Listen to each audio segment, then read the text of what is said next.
তীব্র শীত থেকে বাঁচতে আগুন জ্বালিয়ে রেখেছেন মেক্সিকোর সীমান্তে অবস্থান নিয়ে থাকা অভিবাসীরা। উদ্দেশ্য ট্রাম্প দায়িত্ব নেওয়ার আগে কোনোভাবে যুক্তরাষ্ট্রে প্রবেশ করা, যদিও বেশ মানবেতর জীবনযাপন করতে হচ্ছে তাদের। অনিশ্চিত ভবিষ্যৎ সামনে রেখে গেল কয়েকদিনে মেক্সিকোর সীমান্তে ভিড় করেছেন এমন শত শত অভিবাসন প্রত্যাশী। অনেকে পুরো পরিবার নিয়ে এসেছেন। স্থানীয় সময় বুধ ও বৃহস্পতিবার মেক্সিকোর সিউদাদ জুয়ারেজ সীমান্ত দিয়ে যুক্তরাষ্ট্রে প্রবেশের শেষ চেষ্টা করেন অনেকে।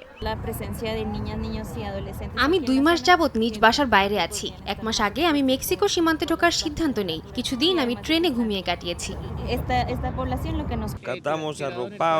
আমরা এখানে সবাই জড়ো হয়ে রাত্রি যাপন করছি। এখানে আমাদেরকে উষ্ণ রাখতে ক্যাম্প ফায়ারের ব্যবস্থা করা হয়েছে। সত্যি বলতে এরপরও তীব্র শীত অনুভূত হচ্ছে।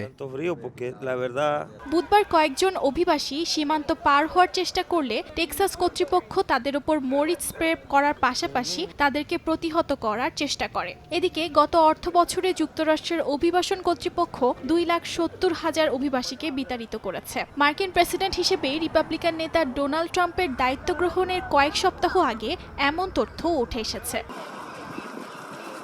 অর্জিতা শেহজিন, সময় সংবাদ।